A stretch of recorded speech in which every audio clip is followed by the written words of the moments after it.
degmo ku taal koonfurta bari ee gobolka Banaadir ee Soomaaliya. Xamarweyne waa degmada ugu faca weyn ee magaalada Muqdisho ilaa 1938. gudka aan kulala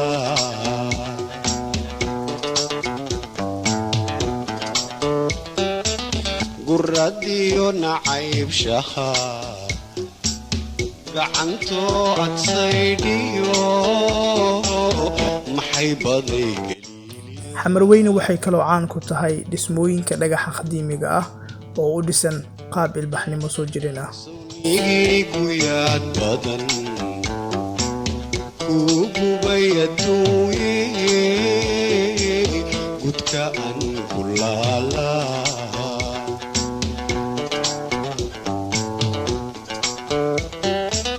guradiyo nacayb shaha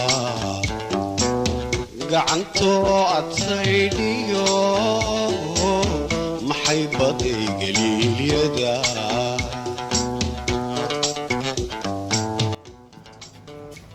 Xamarweyne waxay ka mid tahay meelaha dadka ugu xadaarasan ee degan yihiin ee magaalada Muqdisho. adbageesu jeedsada waa maxay galgalashadu wadilaagu racantee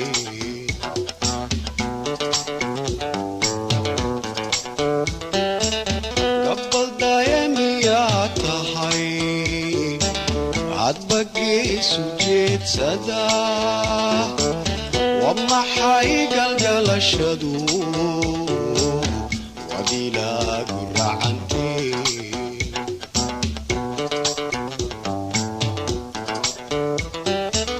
gaban maayahawe agabinin markaad ku dhex lugeynayso ama aad ku dhex socoto waxaad ku arkaysaa dhismooyin u dhisan qaab cajiib ah.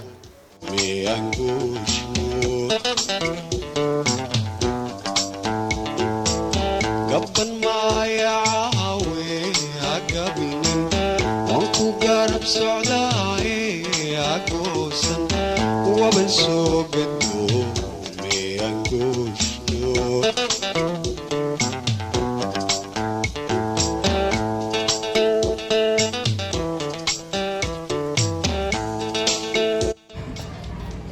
magaca Xamarweyne waxa uu ka yimid xamarkii ku qoobay waa halka ugu qadiimsan koonfurta iyadoo leh taariikh soo jireen ah. garale dadweyno arrin loo garaabiyo miyay tahay mid gocashale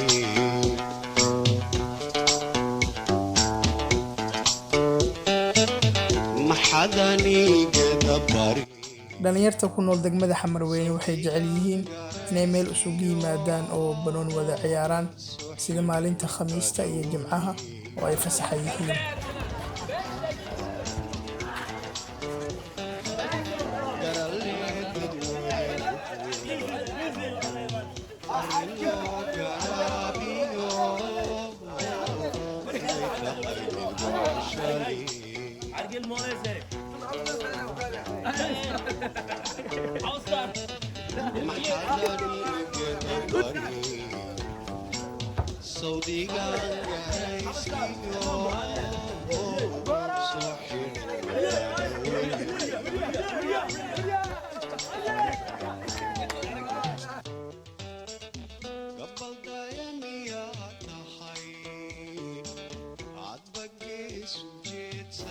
meelo badan oo muhiim ahna way ku yaalaan sida bacadlihii ugu weynaa ee dalka, kawaanka ugu weyn ee kalluunka Soomaaliya.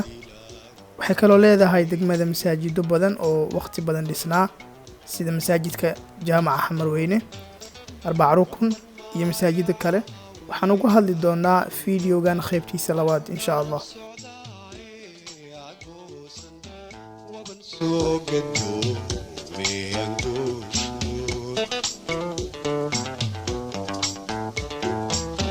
gaban maayahawe agabinin waan ku garab socdaaye agoosan waban soo gado meanguushno hedhe soo gado meanguushno hata soo gado